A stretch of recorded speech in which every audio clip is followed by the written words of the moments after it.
Hi hello నమస్తే. నేను మీ కట్టా కార్తీక్. సైఫ్‌ని నైఫ్‌తో పొడిచిందెవరు? సైఫ్ అలీ ఖాన్ మీద దాడి చేసిన వాళ్ళు ఎవరు? వాస్తవాలను చర్చించుకునే ప్రయత్నం మనం చేద్దాం. కొన్ని అనుమానాలున్నాయి. వాటన్నిటిని గూడా మనం మాట్లాడుకుందాం. నిజానికి పొద్దునుంచి వస్తున్నటువంటి వార్తలేంటి అంటే, అర్ధరాత్రి 2:30 గంటల ప్రాంతంలో ముంబైలో బాంద్రా ఏరియాలో నివాసం ఉంటున్న సైఫ్ అలీ ఖాన్ ఇంట్లోకి ఒక దుండగుడు, ఒకే ఒక దుండగుడు 11థ్ ఫ్లోర్‌లో ఉంటున్నటువంటి ఒక పెద్ద కమ్యూనిటీలో 11థ్ ఫ్లోర్‌లో ఉంటున్నటువంటి సైఫ్ అలీ ఖాన్ ఇంట్లోకి చొరబడి, సైఫ్ అలీ ఖాన్ ఇంట్లో ఉన్నటువంటి ఆయన కుమారుడి గదిలోకి చొరబడే ప్రయత్నం చేయగా, దాన్ని గమనించినటువంటి పని మనిషి ఆ దుండగుడిని అడ్డుకునే ప్రయత్నం చేయగా, ఆ పని మనిషితో వాగ్వివాదానికి దిగితే, దాని ఫలితంగా ఆ విషయం తెలుసుకున్న సైఫ్ అలీ ఖాన్ వచ్చి ఆ దొంగని పట్టుకునే ప్రయత్నం చేయగా, ఆ దొంగ తప్పించుకునే క్రమంలో సైఫ్ అలీ ఖాన్ మీద దాడి చేశాడు. 6 కత్తిపోట్లు పొడిచారు.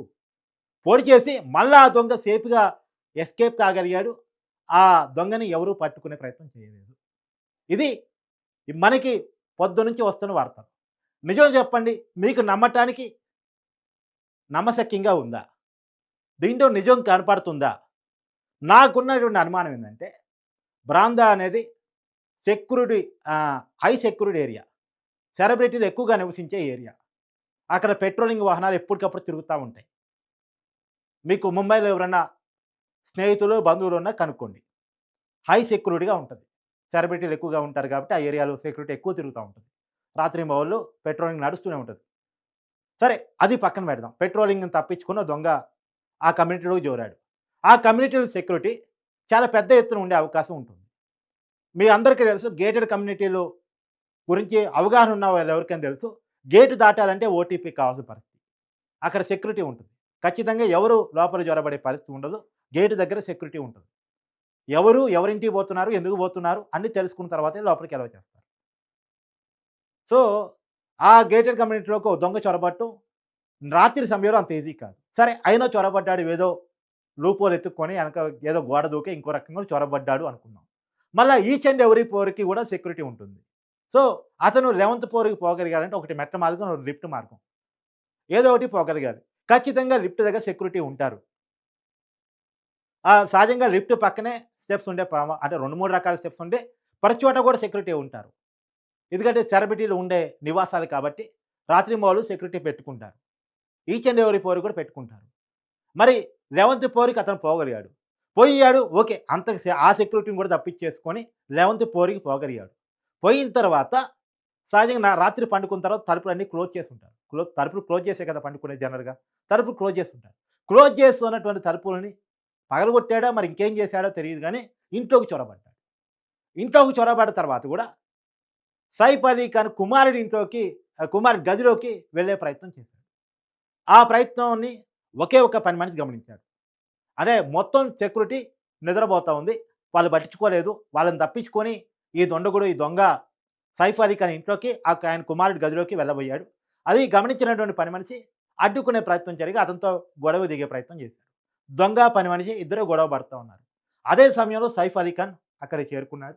ఆ దొంగని పట్టుకునే ప్రయత్నం చేశాడు. ఎందుకంటే వీళ్ళ గొడవని గమనించినటువంటి సైఫ్ అలీ ఖాన్ నిద్ర లేచి, మరి నిద్రపోతున్నారా, ఏం చేస్తున్నారో తెలీదు గానీ, అప్పుడు ఆ దొంగని పట్టుకునే ప్రయత్నం చేయగా, సైఫ్ అలీ ఖాన్ నుంచి తప్పించుకునే క్రమంలో సైఫ్ అలీ ఖాన్ పొడిచాడు అనేటువంటిది ఇప్పటి వరకు మనం వింటున్నటువంటి వార్త.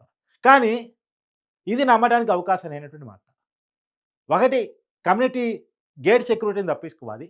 ఈచ్ అండ్ ఎవ్రీ ఫ్లోర్ సెక్యూరిటీని తప్పించుకోవాలి. మూసున్నటువంటి తలుపులు పగలగొట్టా లేదా ఇంకో రకంగా లోపలికెళ్ళాలి. తర్వాత లోపలికెళ్ళిన తర్వాత కూడా పని మనిషి ఉన్నారు, సైఫ్ అలీ ఖాన్ ఉన్నారు. ఇద్దరూ కలిసి ఆ దొంగను పట్టుకునే ప్రయత్నం చేయలేకపోయారా? ఆ ఒక్క వ్యక్తి ఇద్దరి మీద దాడి చేస్తుంటే ఇద్దరు అతను వారించలేకపోయారా? మరి ఆ పక్కనే ఉన్నటువంటి సైఫ్ అలీ ఖాన్ కుమారుడు, ఆ గదిలో ఉన్నటువంటి కుమారుడు బయటికెందుకు రాలేదు? ఎందుకంటే 6 కత్తిపోట్లు పొడుస్తా ఉంటే అది కొన్ని నిమిషాల పని. అది సెకండ్స్‌లో ఏమి సాధ్యం కాదు. పొడవటం, కత్తి మళ్ళా వెనక్కి మళ్ళా పొడవటం రకరకాల. సో, కత్తితో దాడి చేస్తాం. కొన్ని నిమిషాల పాటు వాళ్ళ మధ్య వాగ్వాదం, గొడవ జరుగుంటదనేటువంటిది. సహజంగా పొడిచినప్పుడు అరిసే క్రమం గూడా ఉంటది. గట్టిగా అరుస్తారు గూడా. సో, ఖచ్చితంగా సైఫ్ అలీ ఖాన్ ఇంట్లో ఉన్నటువంటి ఇతర సెక్యూరిటీ సిబ్బంది గాని, కుటుంబ సభ్యులు గాని ఖచ్చితంగా లేస్తారు.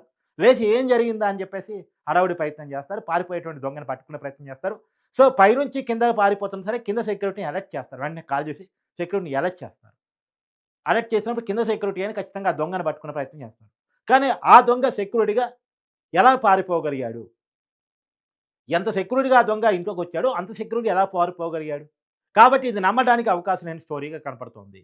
ఖచ్చితంగా ఉన్నటువంటి అనుమానాల ప్రకారం సైఫ్ అలీ ఖాన్ ఇంట్లోనే ఉండే సెక్యూరిటీ ఎవరైనా సైఫ్ అలీ ఖాన్ మీద దాడి చేశారా? ఇంట్లో ఉన్న వ్యక్తులే. అది సెక్యూరిటీ కావచ్చు, పని మనిషి కావచ్చు, ఇంకొకరు కావచ్చు.